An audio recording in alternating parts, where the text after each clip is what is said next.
상상해보세요. 여러분은 휴가 중입니다. 아니요, 해변가나 대도시 관광은 재미없잖아요. 여러분은 인파를 피하고 스칸디나비아의 산악 풍경을 즐기기 위한 조용한 모험을 떠나기로 합니다.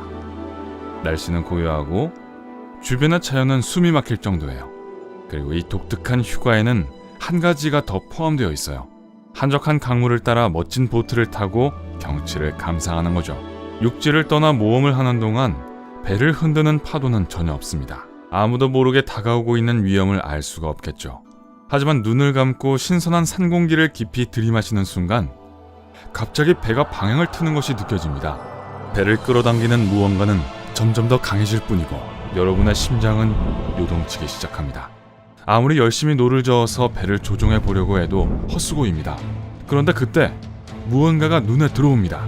주위에 물이 출렁댑니다. 수면은 더 이상 고요하지도 평화롭지도 않아요.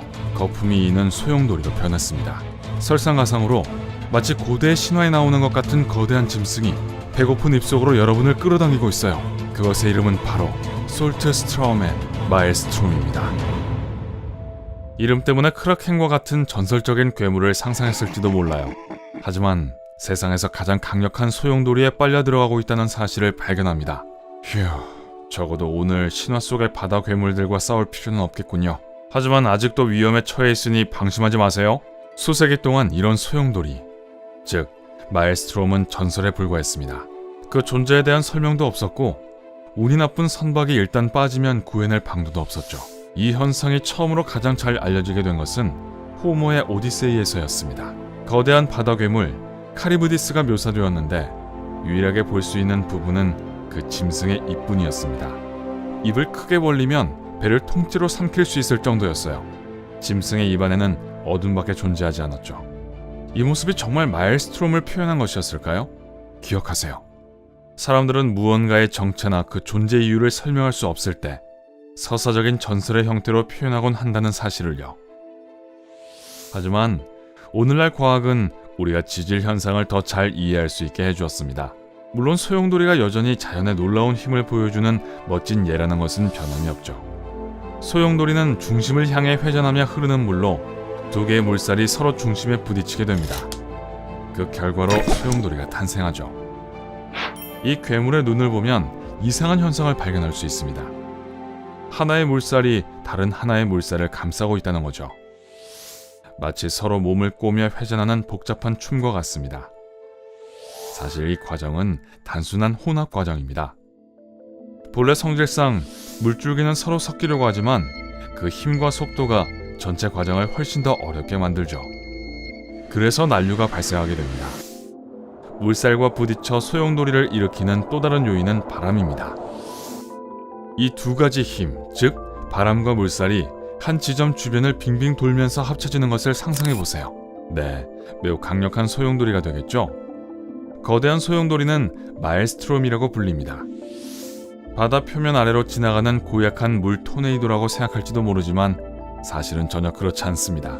거대 소용돌이가 흥미로운 이유는 그 크기 때문이 아니라 하나만 존재하는 경우가 거의 없기 때문입니다. 보통 작은 소용돌이들이 여러 개 모여있는 시스템에 더 가까워서 마치 자연적인 세탁기가 한꺼번에 돌아가고 있는 것처럼 보이죠. 그러면 소용돌이의 왕중왕 솔트스트라우멘 마엘스트롬에 대해 이야기해봅시다. 그것은 노르웨이 북부 해안 보도라는 마을 근처에 위치해 있습니다. 노르웨이는 바위 피오르드로 뒤덮인 해안선으로 유명하죠. 빙하의 엄청난 압력에 의해 조각된 가파른 절벽입니다. 약 2000년 전 노르웨이는 완전히 얼음으로 뒤덮여 있었어요. 하지만 기후가 바뀌면서 빙하가 녹고 움직이기 시작했습니다. 엄청난 무게의 빙하는 이동하면서 바위를 부수고 땅을 가르기에 충분했어요. 바로 이런 방식으로 솔트 피오르덴과 스케르스타드 피오르드가 만들어진 겁니다. 그 사이에 해협이 생겨나는데 그것이 바로 솔트스트라멘입니다. 그 이름은 짠 강물로 해석될 수 있어요. 아마도 매 6시간마다 400억 리터 이상의 짠 바닷물이 시속 40km의 속도로 해협을 통과하기 때문일 것입니다. 그 결과 이 지역은 하루에 6번씩 소용돌이로 채워집니다. 어떤 때는 큰 마엘스트롬이 몇 개 생길 때도 있고 어떤 때는 수십 개가 생길 때도 있습니다. 일부는 직경이 거의 12m에 달해서 스쿨버스가 통째로 들어갈 수 있을 정도죠. 가장 큰 소용돌이는 깊이가 5m에 달하기도 하는데 이는 보통 픽업 트럭 길이 정도입니다. 그러면 이런 소용돌이가 문제가 될 수 있을까요? 글쎄요. 확실한 건 저 같으면 그런 괴물 근처에는 절대 자진해서 가까이 가지 않을 거라는 겁니다. 물살이 하도 세서 그곳에서 빠져나오려고 하는 노력은 그저 헛수고가 될 테니까요. 이 정도 크기의 소용돌이는 분명 사람을 몇 초 안에 물속으로 끌어들일 거예요. 게다가 이곳의 물은 매우 차갑습니다. 그러니까 거기에 빨려 들어가는 것은 나쁜 상황이라고 할 수 있겠네요. 반면에 솔트스트롬 앤 마엘스트롬은 요즘 배나 선박에는 거의 위협이 되지 않습니다. 해협을 작은 모터보트로 건너는 것도 가능합니다. 오늘날의 엔진은 소용돌이의 소나귀에서 벗어날 만큼 강력하거든요. 아무리 위험하다고 해도 마엘스트롬은 여전히 멋진 광경입니다. 보도는 그 덕분에 인기 있는 관광지가 됐어요. 해협을 가로지르는 거대한 다리가 있는데 현재 세계에서 가장 강력한 소용돌이의 힘을 경이롭게 바라보는 구경꾼들을 위한 전망대로 사용됩니다. 또 다른 거대한 마엘스트롬은 에드거 앨런 포와 줄 베른 같은 작가들 덕분에 유명해졌습니다. 올드 소우 소용돌이는 서반구에서 가장 큰 소용돌이입니다. 캐나다와 미국 사이 뉴브런즈 윅주 디어 섬과 메인주 무스 섬 근처에 있습니다. 그 소용돌이는 솔트스트라멘의 소용돌이들보다 훨씬 크지만 그다지 빠르지는 않습니다. 그래도 직경 76m의 소용돌이를 무시할 만한 크기라고 할 수는 없죠. 그러나 747D를 삼키고도 여유 공간이 있을 정도의 이 소용돌이는 매우 천천히 움직이기 때문에 거의 눈에 보이지 않습니다. 아, 실망스럽네요. 대부분의 경우 물속에 뭔가 숨어있는 것처럼 보일 뿐입니다. 때때로 수면 위로 약한 물줄기를 쏘아 올리기도 하지만 표면이 약간 부풀어 오를 뿐 이상할 정도로 잔잔합니다. 왜 그 소용돌이를 올드 소우, 즉 늙은 암퇴지라고 부르는지에 대해서는 꽤 재미있는 이야기가 있습니다. 지역 주민들에게 소용돌이가 만들어내는 끊임없는 소리는 마치 돼지가 꿀꿀대는 것처럼 들렸습니다. 그래서 올드 소우 주변에서 발생하는 작은 소용돌이는 피글렛, 즉 아기 돼지라고 불립니다. 이미 호머, 포, 그리고 베른이 언급했듯이 마엘스트롬은 여러 문화에 자주 등장한다는 것을 알 수 있습니다. 동양에서도 마찬가지였습니다. 일본 목판 예술가들의 작품을 본 적이 있나요?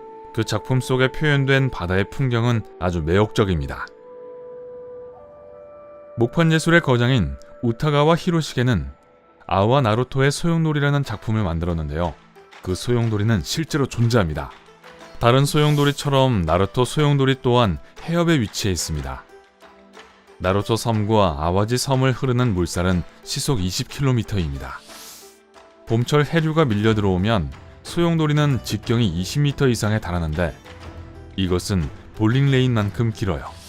이 모습을 직접 보고 싶다면 가까운 다리에서 관찰할 수 있는 지점이 있습니다. 그 다리 자체도 거대한 건축물인데요. 다리 길이가 1600m가 넘고 높이는 소용돌이 치는 물 위 40m입니다.